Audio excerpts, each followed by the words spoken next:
Beyond the Wrench with Jay Goninen from WrenchWay.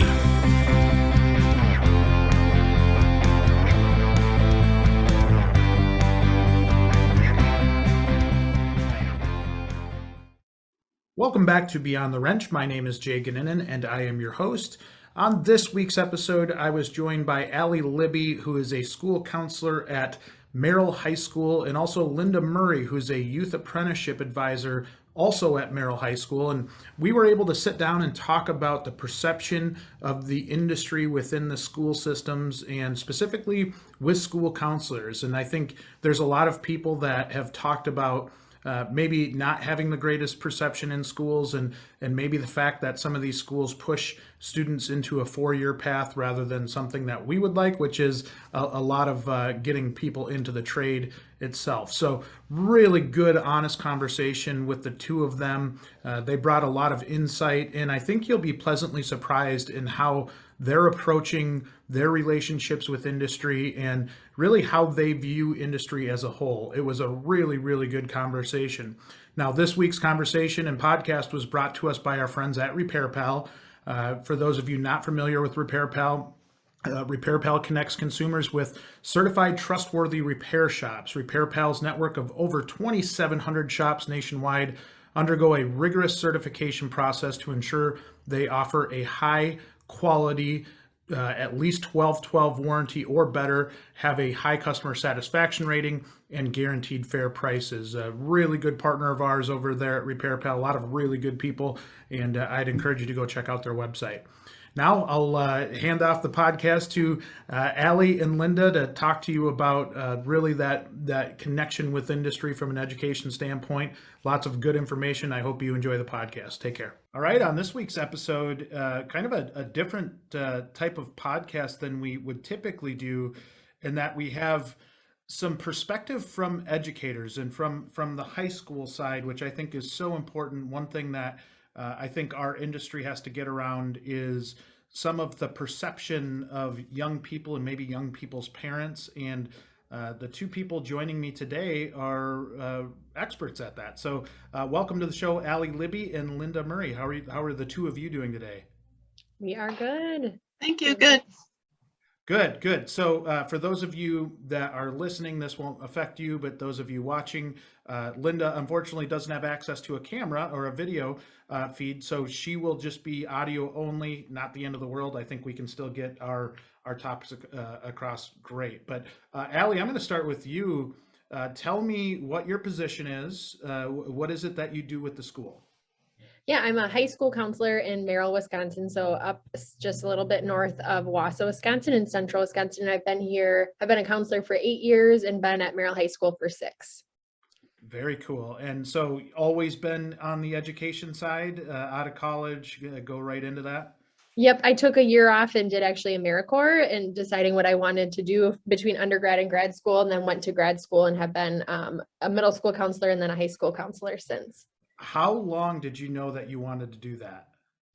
Actually, I was just talking to someone about this weekend. I feel like it's really interesting when you look at people's careers and professions, how much there's a lot of similarities in like families of, what you are used to. So I was with some of my family this weekend, and my mom is one of 6 kids, and 5 out of 6 are all in education. And so I grew up like, going to my mom's school, after school in the summers, everything. And that's just kind of like the world that I knew. And I always wanted to be in the helping field and helping others. And I decided school counseling over something like maybe social work or therapy, because I really like how school counselors can see a variety of students.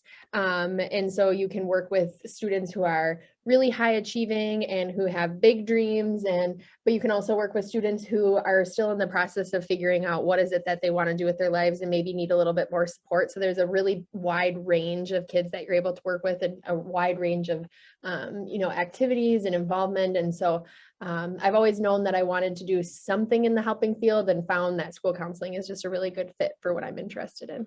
Well, and it takes a good heart to be able to do that stuff. I don't think what you do is for everybody. I honestly would be awful at it. So I give you a lot of kudos for what you do on a day in and day out basis, because it is challenging, and it has unique challenges per kid, right? Like it's not just like you go in and there's this one problem and you're solving the one problem. It's every single person has their own unique difficulties or struggles Mhm. or potential, in general. I think that it's probably a pretty cool part of the job is just seeing all those different backgrounds and the different ways that you can help them. Yep, absolutely. And then we're getting to graduation is next week. And so it's really cool seeing kids that I saw as freshmen and that they're growing into seniors, and how much some of them have changed throughout the process, and have grown into just totally different kids that I remember when they were freshmen. That's a really, really cool part to be a part of their lives. And sometimes we see and know more about their kids than their parents do, just because we're with them 8 hours a day and then they go to work or do other things. And so it's a really cool opportunity. And I feel like it's a privilege to be involved in a kid's life in that way. Very cool. And Linda, how about you? You've got kind of a unique role. Yes, so I am the Youth Apprenticeship Coordinator here at Merrill High School. And so I am a 30-year small business owner here in Merrill. All right. Worked with local businesses, regional businesses, and then COVID happened. And a lot of my businesses did not make it through the COVID crisis. So I was looking for another challenge, and this position came up, the YA coordinator. So I get to work with local businesses and I get to work with students. So it's a win-win for me. It's a great job. It's connecting those students with businesses. They get a credit a semester. A lot of the kids would work anyway, but they get this real world experience that, the employers are teaching them. So it's a great program, and it's not every state has this youth apprenticeship program, and we're super fortunate here in Wisconsin to have it. This year we have 94 kids just in Merrill alone in the program. We have 56 unique employers in the program. So it's great. It's awesome. I can't say enough about it. There's 11 different pathways that they can take, everywhere from ag to construction to IT and TDL, the transportation, distribution, and logistics. So it runs the gamut. There's marketing, manufacturing, and there's just so many different skills that students can learn. It's a great program. It is a great program. And as being somebody that grew up in Wisconsin as well, I actually went through the youth apprenticeship program when I was going through high school, and it had a great impact on my life and really how my career played out. And I'm a huge advocate of youth apprenticeship in general. And for our industry, it is so important for us to get involved with young people. And I think there's statistics behind it where if the faster a student or a younger person gets involved in a shop, the more likely they're going to stick around for a career. And, I think I've seen it over and over and over throughout my career where you do get a young person involved and interested, and they tend to stick a lot more. So major kudos to you in doing that. Out of curiosity, what businesses did you have when you were on the industry side? It ranged. I had retail businesses. I had car dealerships. I did marketing and advertising. All right. So it kind of ran the gamut. Which you saw the shortage of talent probably all across the board, right? It's Yes. struggling to find people regardless of the business. Yes, absolutely. Yep. Well, it's interesting. And I think this conversation today is one that I've been looking forward to for quite a while. And the reason for it is I think there's a general perception from our industry that we're almost fighting against schools and specifically high schools in terms of trying to get people to understand what we do, and that it's not maybe the old grease monkey mentality, or that, in maybe 30 years ago, it wasn't looked at the same way that it is now. I'm curious, and Allie, I'll start with you. Is that something that you've seen over the course of your career, or is that something that maybe has started to shift a little bit in the way that schools look at the trades in general? Yeah, absolutely. Yeah. So I graduated in 2007, which isn't, it feels like a long time ago, but it really isn't that long ago. And I remember if you didn't go to a 4-year school, you were a loser. Yeah. Like that was the perception was like, and it was so silly. And I look back and I'm like, dang, why didn't I go to school to be a dental hygienist or something, something that you can work in the trades and you can make, considerable amount of money and go to school for 2 years, but I feel like there was such externalized pressure that if you don't go to a 4-year school and get a bachelor's degree, you're never going to be successful in your life. And that's such a misperception. And I feel like it has vastly changed. Like having conversations with kids, they're making such better decisions, whether it is that they still want to pursue a 4-year school, but they're going to start their career or start their post-secondary at like a 2-year school that they can eventually transfer. Like, for example, I have some kids that were accepted to UW-Madison. Awesome. It's a very competitive school to get into. And they decided, no, I think I'm going to start at the UW Stevens Point at Wausau campus to get their 2 years first, because they know that they can save a ton of money going that way. So kids are really starting to think through some of those decisions and thinking about the financial consequences that there could be. I'm not saying that it's not great to go to UW-Madison. I'm not saying that by any means, but just taking a perspective of like, really what's the best route for me, and what's the best choice. And I think also that can be a really hard transition for kids coming from a school of the biggest class that you have is 30 kids to going to a school where you could have one of your classes of 250 kids. Maybe that's what you want in the end, but is that the route that you want to go directly through high school? And I think, just thinking about our school in general, just for CTE, we have 4 teachers, full-time teachers, just in the tech ed department. We have like agriculture business, but just in the tech ed department, we have 4 teachers. That's a ton for a school of 800 kids that we have. And we could probably have another full-time teacher of the amount of requests that we have. So kids are definitely taking advantage of technical education courses and being more willing to try those classes. And then also we work a lot more with the technical schools. So actually in the auto program, they're starting up a collaborative, because what's difficult specifically for working in like consumer auto or taking classes, small engine classes, is the startup cost for high schools to be able to get the equipment and get their programs up and running is huge. That we just don't have the funding. And so working with the technical schools that have those, that then you can have the kids who are really interested in it go and take those classes on their campus.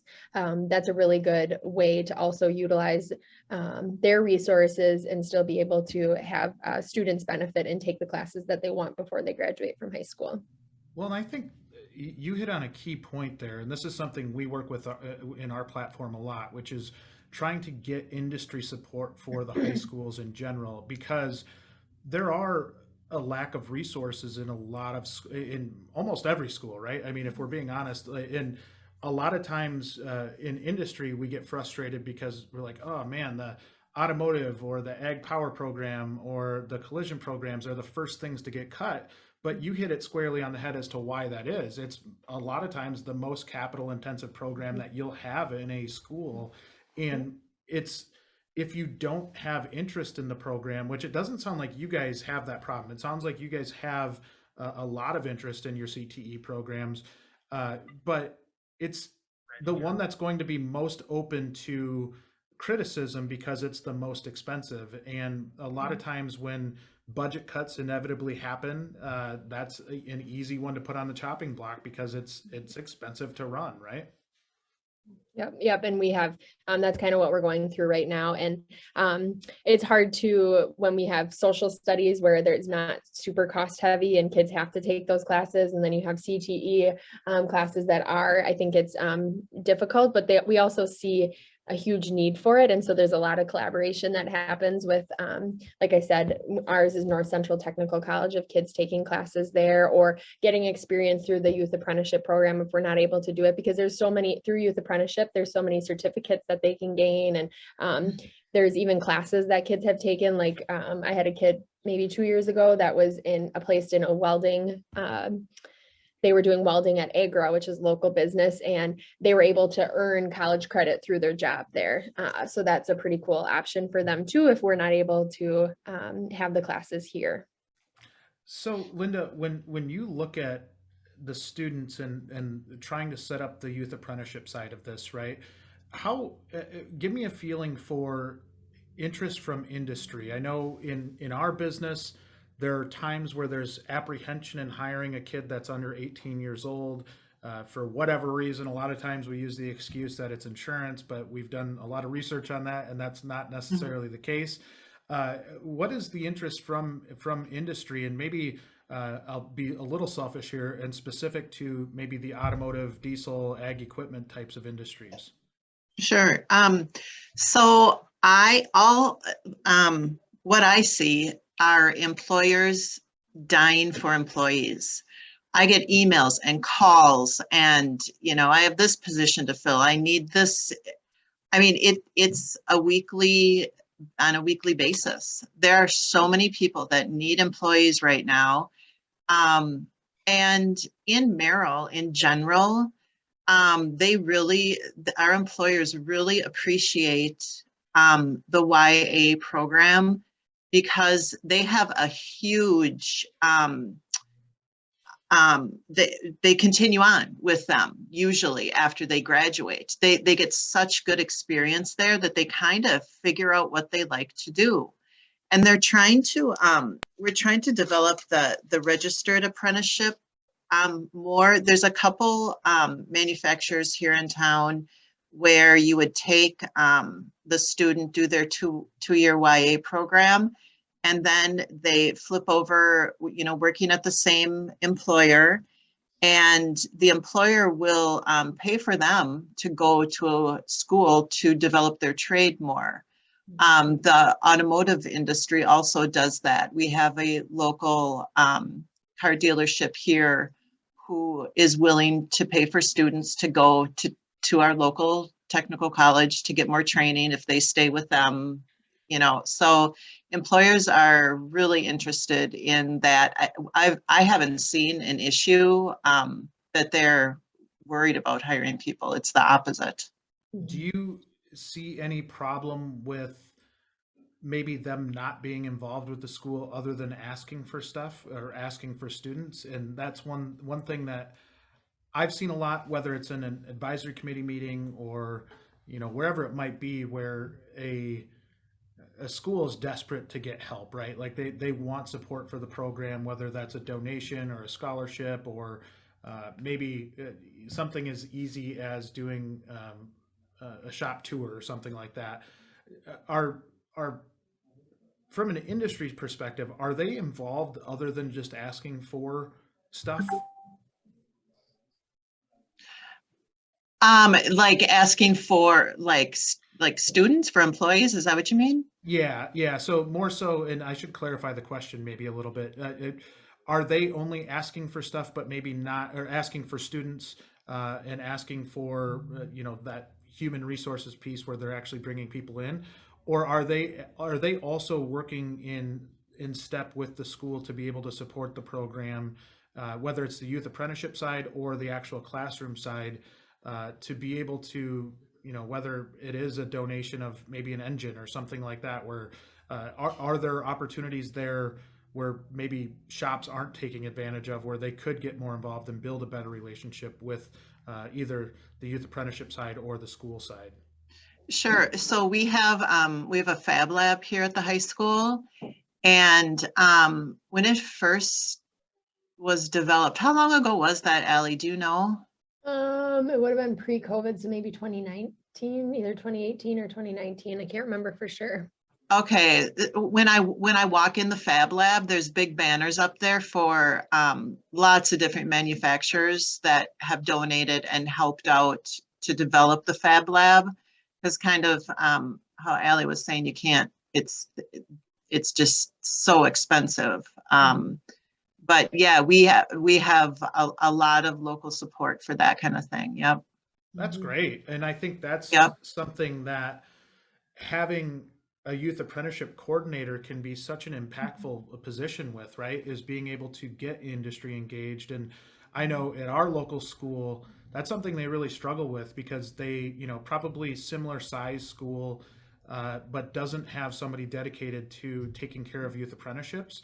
And what's happened is that it ends up kind of getting put to the side, right? Or not being engaging enough. And it's had an impact because I think what they do is it's 1/3 of one person's job at the school to manage youth apprenticeships. And I've had conversations with the school and they're like, it's impossible to keep up with. Like there's so many things that we need to drive and we need that full-time person. So kudos to your school district for having the wherewithal and the I guess being able to prioritize that you need that youth apprenticeship coordinator, because I do think it's a really vital position to get industry more involved with the school in general. Yeah, I would say that just thinking about if it's something that's like placed on a school counselor's plate or something else, it's just, I think industries are willing, and I would say our community is extremely willing. Like you call anywhere and you ask, and people are willing to help in any way because they see what the end goal is and that we work together. Like I really don't feel like we have any problems with that. I would feel comfortable reaching out to pretty much any business and they're really willing to help. It's the management of that, of being able to connect those pieces. It's a huge undertaking. And if it's placed on someone's plate that already has a ton of other stuff, like I couldn't imagine if we didn't have Linda, it would be one of the many things. And so it's just hard to prioritize your time to be able to give it the attention it really needs. But for example, maybe was it 2 weeks ago, I think it was, that we had a job fair, and I would say it was maybe a month and a half, Linda, before that businesses were contacted, right? Yep. About a month and a half ahead of time. And they said, from my understanding, our business teacher and counselor and Linda reached out and said, hey, we're going to have this a job fair at school, who would be willing, and you had almost 40 employers come to the school. And a whole spectrum of, fast food jobs, welding, Linda was there, HR positions. We had tons and tons of different, the Merrill Police Department was there. I mean, we had a huge gamut of both jobs that kids could apply for right now. Like, here's a job that I want right now or over the summer, but also here's what I'm looking at for a career. So you send out the call and people are super willing, but it's the ability for someone to be able to manage that. And if it's placed on an educator's plate that just doesn't have, when they're trying to balance everything else, it's really, really difficult. So when you have someone directly in the school like Linda, it can really make a huge difference to be able to make those connections. And the reason that we're able to do that is because we have such a large, like Linda mentioned, I think she said 94 or 96, I can't remember, but youth apprenticeships, and that funding is tied to that. And so we're super lucky that we have that and are able to have her here to help manage that. Yeah, it's kind of the chicken and the egg. It's DWD grant based. So of course, the more students you have, the more grant money. So the more, you can put into resources like me to help, run the program. So, and I stepped into the program with it just rocking already. And there's so many other things to develop with it, but it is such a strong program. I walked into just a fabulous program here at the high school. That helps when you've got a pretty great foundation to it to start with. Right. Is there any advice you would have for, and this can go to either one of you, but advice to businesses that want to get more involved or want to be more of a presence in a school? Loaded question. I know that that's a tough one. I would say just when you have the opportunity to, like when things are out there like a career fair, or just getting your name known, volunteering for that kind of stuff. And when people make the call, hey, can you help with this? Of just being willing to help in any way, I think then you just build the relationship, and it's someone that you can kind of call on and ask for help. And then we know in our mind, like, oh yeah, you were interested in being an electrician. Here's these places that I know are, interested in, always looking for someone. That's kind of what I would say, is just being willing to be flexible. And when people reach out and ask for help, being willing to help when you can. That's great advice. I would Linda, agree. Do you have anything to add? Yeah. You think you hit it right on, Allie. What about, and Linda, this is probably more geared toward you, but do you see businesses that are good at youth apprenticeship and businesses that are bad at youth apprenticeship? Some are more engaging. Some will call me, regularly and let me know how their apprentice is doing. And others are hands off. We do have 4 times a year, we have an evaluation that goes to each of the businesses. So we, make sure that the, kids are doing what they need to be doing. And so half of their grade is based on those evaluations from their employers. So they're trying to do a good job. They're at the end of the year, there's these checklists. They're called checklists that the employer has to, we give it to them at the beginning of the year so that the employer knows what sort of skills they need to teach their youth apprentice. And so right now what I'm doing at this time of year is gathering all those checklists from all the employers. And then, it's good information for the DWD to, did they learn X, Y, and Z kind of thing. Right now, the DWD is revising all these checklists. They were pretty basic, vague, maybe, but they're revising them all with the help of businesses in Wisconsin. For example, they call up, or they sent out surveys to our local agribusiness who's, does welding. What do you want to see? And what kind of skills do you want to teach the apprentice so that they would stay with you and they're useful to you in the future? And so those checklists were developed with the businesses around the state, which I think is helpful. So yeah, there's some that are very much more involved and others not so much, but that's kind of the, when you have that many kids, that's kind of how that works. So when you're getting feedback from businesses, is there any level of redundancy, like kind of the same feedback year in, year out? Like, hey, yeah, we want somebody that has X skill, or we want somebody that shows up on time, that kind of thing? Or is there a variety of different feedback that you get on what they're looking for, and has that changed over the years? There's a ton of variety. But in those evaluations, you said it, the number one skill set that the employers want the student to learn or be good at is showing up on time. It is amazing how that is a thing, or call when you can't come into work if you're sick, or, and don't have your mom call you in. Yes. Oh my you goodness. Do it. Advocate for yourself. If that's one thing with young people that I wish we could get across. I actually had an employee at one point in a prior company that was struggling at work, and we had scheduled it wasn't even a disciplinary conversation. It was more just a check-in, like, hey, how are things going? And I was very shocked when his mother walked in the door with him. He's 21 years old. Oh my goodness. And I like when she walked in, I was like, and I think it was more her driving that than him, but it put me in a really awkward position, right? Because as the employer, I'm sitting there and get at in my office getting ready for this just normal meeting, and in walks the mother, and in the conversation, the mother was the one talking. I wasn't even talking to him. It was like talking to her, and it just blew my mind, like that would ever happen.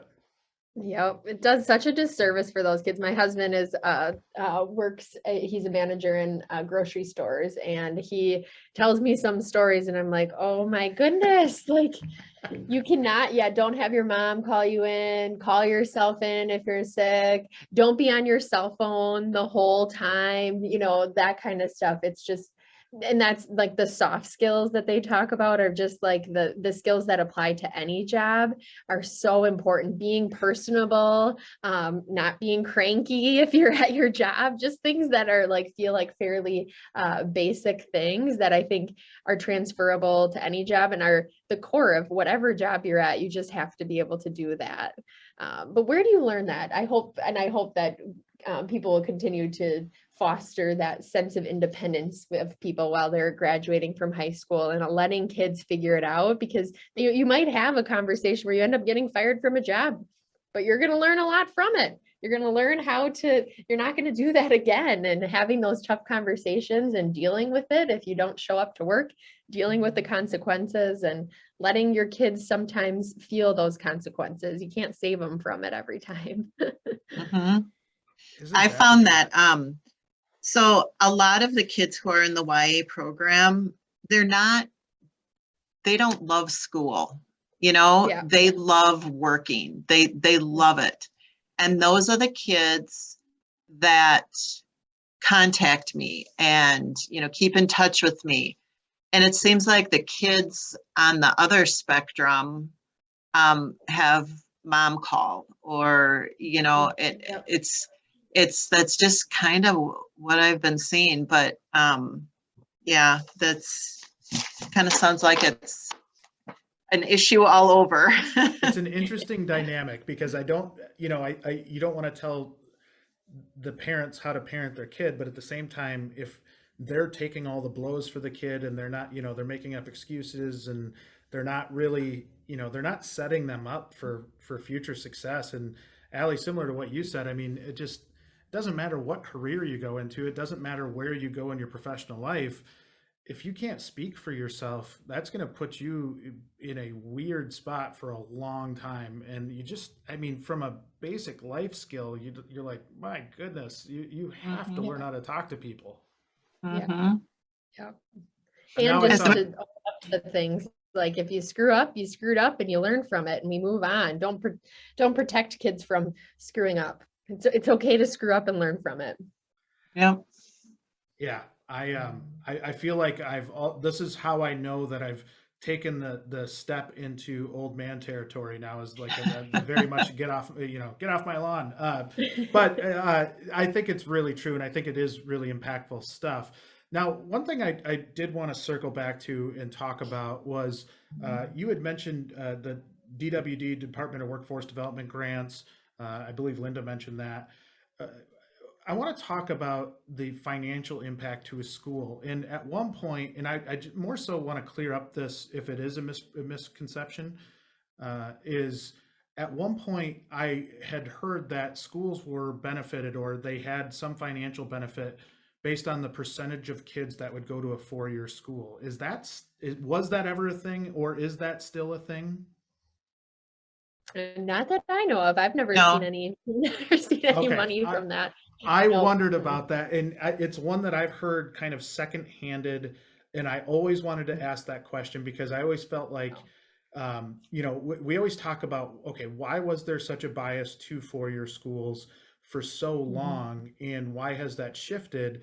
And I had somebody in education tell me that at one point, that there were some financial implications based on the percentage of people that were sent into a 4-year school. So I'm really happy to hear that that isn't Yeah, the case. no, the only thing that you maybe has that like could go along with that, but doesn't necessarily have a financial is graduation rates. The percentage of kids from your high school that graduate can impact your state report card, which is basically a way to a small snippet of a school to be able to like evaluate its effectiveness. And one of those measures is graduation rates, but that would not have any implication. That would not be like based on who goes to 4-year schools and who doesn't. So nope, I don't think so. That's awesome. That's great. That's great to hear. Have you heard of WrenchWay School Connect? WrenchWay School Connect is a free tool that makes it easier for schools to connect with local shops and dealerships and get the resources they need to attract students to technician programs and educate them about the industry. Schools can post requests for donations and resources from shops, and shops can post resources they have available to schools in their area. Shops and schools can visit wrenchway.com to contact us and learn more. Link is in the show notes. So what is it? How is a school judged, right? So how is it that when I'm looking at your program and I'm trying to figure out, how does Merrill line up against one of the Wausau schools, or how does Merrill line up against a school in Minocqua, or I'm trying to think of towns up in your area. But when you look at that, how are you judged? Is it strictly off of graduation rate? Is it a variety of, the depth or the amount of different topics you cover? Or like, I'm trying to get an idea of like, if I'm a school administrator, how do I make sure that my school is ranked high? You're talking about in general, not specific to like youth apprenticeship, right? Yeah. Yeah. Anytime that you're going to talk to any educator about that, they're probably going to be like, because it's such a biased skew it's an important thing. I'm not saying that it's not important, but there's so many factors that go into it. So a lot of it is based on standardized testing. Something that we're shifting towards is rather than basing it just off of that, of really, so there's a new structure that our school and other schools are adopting throughout Wisconsin, actually throughout the country. It's called redefining readiness. And so a lot of that used to be the numbers in the state report card. What it was based off was very like ACT scores or graduation rates, or it was things that are certainly important, but what is most important is, are people ready for life after high school? And so there's the redefining ready report card looks at each individual kid and looks at if they're college bound or career bound. And then within those two different divisions, look at different markers. So their attendance, do they have 90% attendance? That matters for both of them.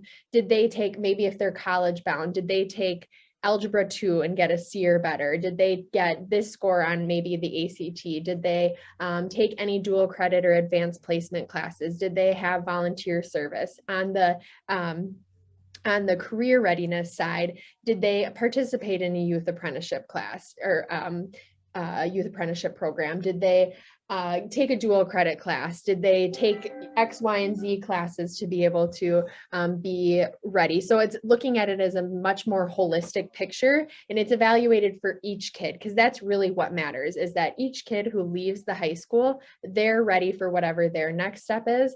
And so that's something that we are just starting this year and looking at our senior class and looking at each individual kid. Do you meet these qualifications? Are you ready? And then moving forward, we'll track from when they're freshmen until they're a senior in high school, because it shouldn't be, did you get this score on the ACT? That's such a biased perspective. And we all know we can name kids that did terrible on the ACT and they're doing awesome, or kids that, yeah, I mean, like that's not a predictor for what your success is. And I think that, higher education, that is something I think that maybe beneficial came out of COVID. There has been things that have been good coming out of COVID, but that's one of them, is that the ACT is test optional. A lot of schools have moved to test optional, that you can be evaluated for whether or not you would be accepted to a school, and you don't have to include your ACT score. You can choose if you want to or not. So if it's something that improves approves your application, you can choose to submit it. If it's not, then you don't have to, because I think people are starting to see that one test on one day does not predict the rest of your life, and looking at a more holistic perspective of kids to really be able to say, yep, they're ready and they'll be successful after high school, is what a lot of schools are moving towards. How cool is that? I mean, just to hear that that education, or the education side, is starting to think about that and segmenting them in and almost putting them in different buckets. Because I do think, I look at my experience growing up. I had no interest in going to college, like at all. I don't know if it was because I was raised in a shop and I just always thought that's what I would do, but the work side just was always so appealing to me. That's why the youth apprenticeship was so beneficial to me, was being able to be in the environment that I learned best and that I felt most comfortable in. And I think it's awesome that that started to shift to where, it isn't just based on, I think when I took the ACT, basically I was just doing it just because I had to, right? And so just basically checking the box and no preparation whatsoever, just kind of winging it. And I didn't take it seriously at all, right? And so like, I think there's probably still a lot of young kids that are still in the same position that I was growing up. And I just think, to me, that gets me so jacked up, because I think that's so, like, we've needed that forever. Yep. And so then think about you. And then on the other side, the school is reflected, like how good of a school we are is based on your ACT score. And how are you supposed to convince a kid, try really hard when they maybe don't want to go to college? And that's okay. That's not, or, there are special needs students who has certain accommodations that they need. And, or there are students who now it's a test optional, especially like the ACT right now this year. It was like, man, it's really hard to convince a kid to try hard on the ACT when all UW schools are test optional, but that it could end up being reflected on your report card. That can just be that's a tough position to be in, because as an educator, you just see kids in so much value that they have, and that they're more than just one score, what's recorded on a piece of paper in one day. So yeah, I think it's definitely a really cool shift that schools are starting to take. So apologies to Mineral Point High School for my lack of effort on that side. So do you see this? I mean, as we're getting younger kids and more exposure to the trades, I think one of the things that we've fought, and I don't think it's just our industry, it's a lot of industries, is that generational gaps. And when they see a young person come in, they just automatically assume they're lazy, or that they don't want to learn, or whatever. Do you see, Linda, this might be more geared toward you on the youth apprenticeship side, but do you see some of that still kind of being an issue, where there are generational gaps and maybe the way we're communicating with young people isn't the way that we should be? Yes, definitely. A good example, this is kind of a random example, but so kids don't read their emails. So I need to figure out a better way to communicate with these YA kids, because they're not reading their emails. They communicate, with each other and with other people totally differently than you and I would. So yeah, that's a thing. I have a friend that's an educator, and she's like a calculus teacher, right? Or like advanced mathematics in high school. And she communicated with her students via Snapchat. Like she had set it up so that if they had an assignment due, or if they were, they had a project that they're working on, that she was actually doing it through social channels to be able to communicate with them. And when she was telling me that, I'm like, oh my gosh, like I never would have thought school would end up in that regard. But she had the same message, where she was talking about, in order to communicate with them, I needed to do it differently because they weren't hearing my message. Yes. Yep. And that's the tough thing, is like, yes, that's good to find different avenues, but also when you get into a job, you have to learn how they're going to communicate. And even if it's not what you're used to, you got to figure it out. There's some kids at school that will tell me, oh my gosh, it drives me crazy if I have any like notifications, you know how on your like email it will say 3 missed messages. I can't have any of them. And then I will have some kids that are like, yeah, we're having a competition to see who can have the largest number of unread emails. I'm like, oh, great. That's good. I'm glad I send out emails that are mass emails to you because clearly you're not reading them. That's, I think, a topic that you could talk about for hours on end, the generational gaps. And I've used this as a reference in the past, but I actually sat in a presentation from a keynote speaker at one point, and she had put up a cover of a magazine, and it was talking about the next generation and how they don't communicate correctly and all of this stuff, like all the complaints.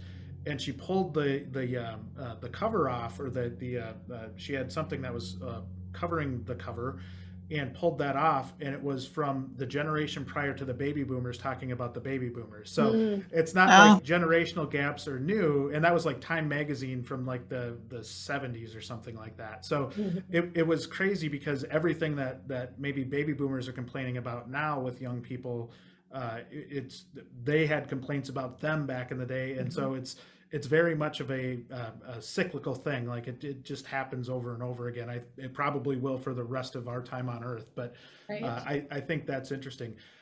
One other question I had was, you had talked about the difference between the maybe more career-focused student versus the college-focused student. When do they have to make that choice early on, or how do you figure out what distinction they're in or what part they fall into? Nope, the data like for that would be tracked on both sides. And then at the end, they could be both career and college ready, deemed both. So we have lots of kids who participate, say, in youth apprenticeship, and they're still planning on attending a 4-year, so they would be ready on both sides. So it's not necessarily that you have to be one or the other, or you fit in one category but not the other, but it would be tracked on both sides. But it's at the end, do you meet one of those, would deem that you would be college or career ready. So based on those standards. This is funny to me because I've had this happen on multiple occasions where I've got close friends, probably more around my age than a recent high school grad, but they had gone off to a 4-year school within the first year, knew it wasn't for them, and then quit school, went back to a trade school. Or one of my best friends is my neighbor, and he actually started off at a 4-year school, knew right away he was going for engineering. He's like, I know this isn't for me. Like I shouldn't have even signed up here. But some of his problem was, and I think this is something a lot of high school students still, and correct me if I'm wrong, maybe still battle this, where he felt like he had to go to college, or he had to go to a 4-year based on the fact that he had good grades. Like, he was a smart kid, ended up going there. He quit and then went into an electrician apprenticeship, right? So he went to go become an electrician, has since carved out a incredible career for himself, makes a lot of money and done well. But do you still see that where maybe that kid that's got good grades almost feels like they're forced into a 4-year, and maybe forced isn't the right word, but almost like the expectation is I go to a 4-year because I've got good grades?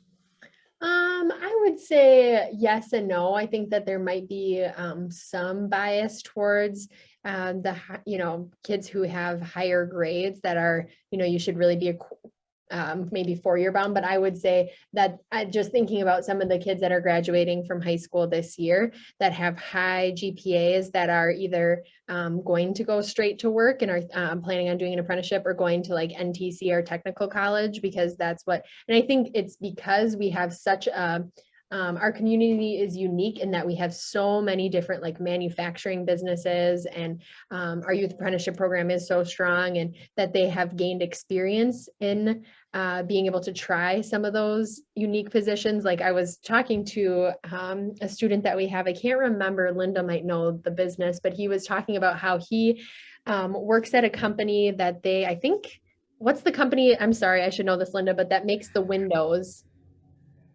Lincoln Windows? Or Yeah. There's several in town. The ones for like skyscrapers. I'm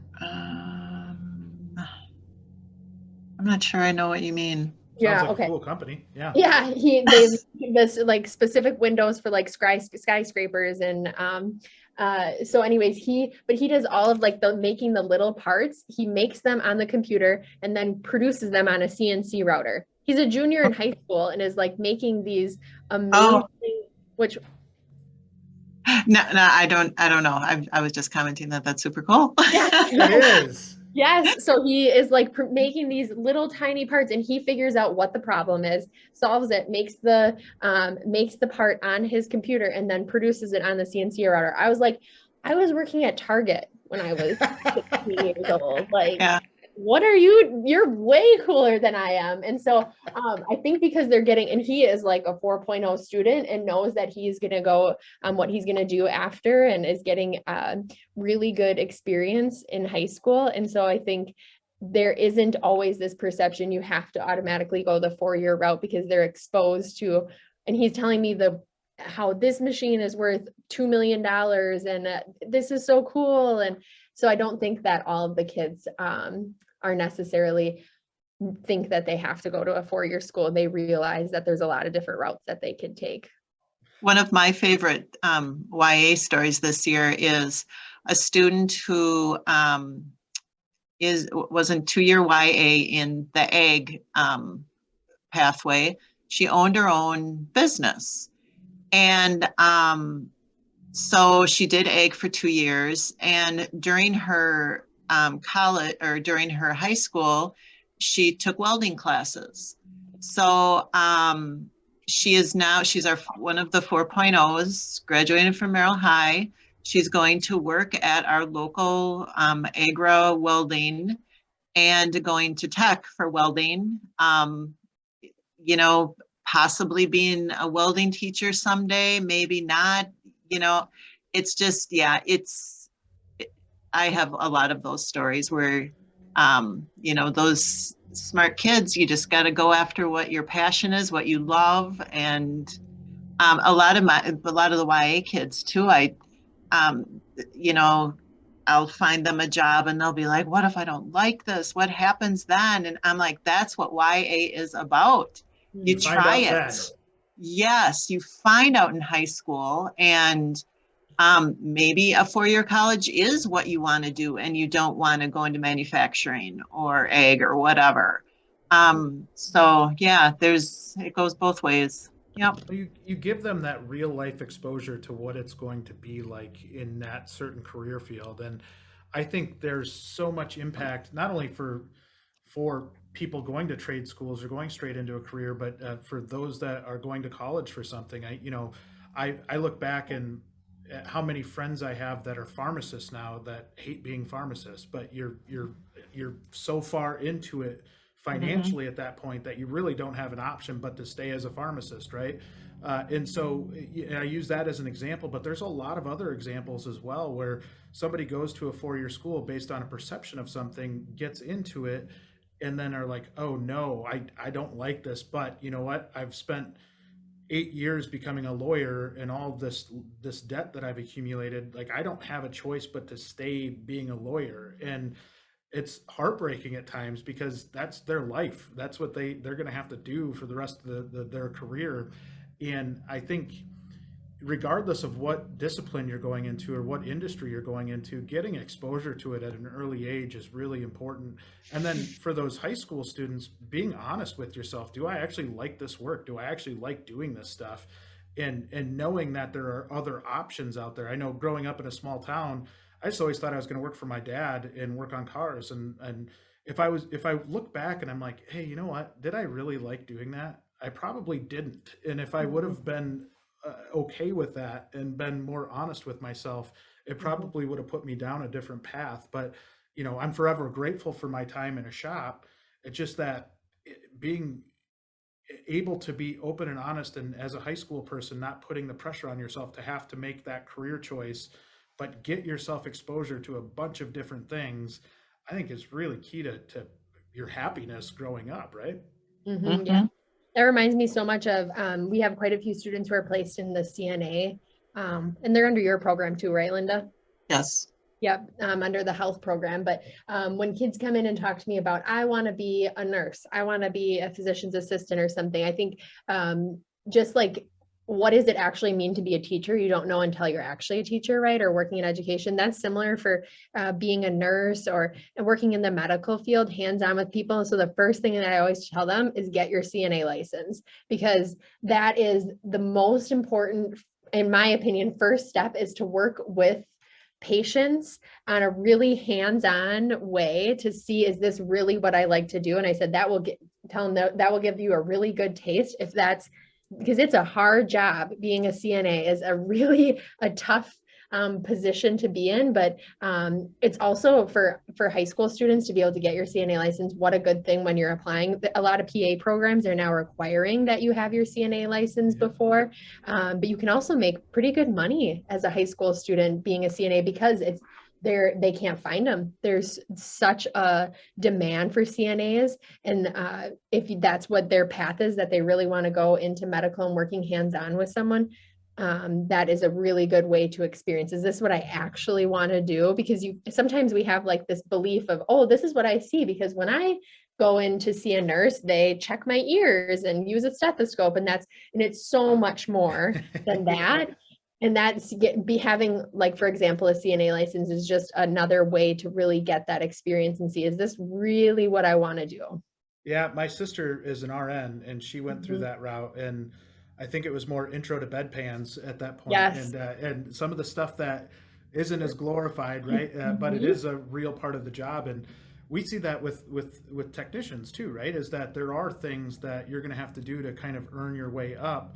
And you are probably going to have to sweep some floors. You are going to have to do some things that aren't what you see as glorified in our industry, but that's also the stuff that kind of creates a base level for you to be able to know about how a shop runs and how it works. So I just think what the two of you are doing up there, and the exposure that you've brought to the trades, and honestly, I think all our industry asks of education is to give us a fair shot, right? And I think what you guys are doing there is doing just that. And I think, from my eyes, applauding the two of you for everything that you're doing there, and really doing just that, giving the trades a fair shot, and not only just the trades, but giving the kids an opportunity to understand what it is that they could be good at, because I think that's what's going to set them up for success down the road. When you wake up and you are happy to go to your job, that's the most important. It's not about like the paycheck necessarily, but do you enjoy your job? And trying to encourage kids to find something that really makes them feel fulfilled, and like they're they wake up in the morning and they're happy to go to work. I agree. That's at the end of the day, that's what it's all about. So we're about up on our hour, and I have learned a lot. I've got, as I normally do in a podcast, some great notes here that I took, and it is, I think you were able to open my eyes to a lot of different things, which is what this podcast is all about. I hope it does the same for our audience as well. I know a lot of it is specific to us in Wisconsin, but I think there's a lot of things, a lot of key points that anybody across the country can take from this conversation and be able to grow their relationships with schools, understand their schools a little bit more. I think even asking a question like I did about, the funding thing, it's good to get clarity on that stuff, because we can't just go in with general assumptions. We have to ask questions. We have to have an understanding of where the school gets benefit and where they're graded and judged on as well. So I thank the two of you for bringing your insights to the podcast. I know it's probably not the traditional type of podcast that you would think you would be on, but I do appreciate you don't get asked for a lot of podcasts. So. That might change after this. There was a lot of really, really good stuff. We're going to be famous. Yep. Well, thank you, ladies. I genuinely appreciate you taking time out of your busy days to do this, and hope that we continue to grow the programs in your area and just continue to see success in Merrill. Thank you. Thank you for having us.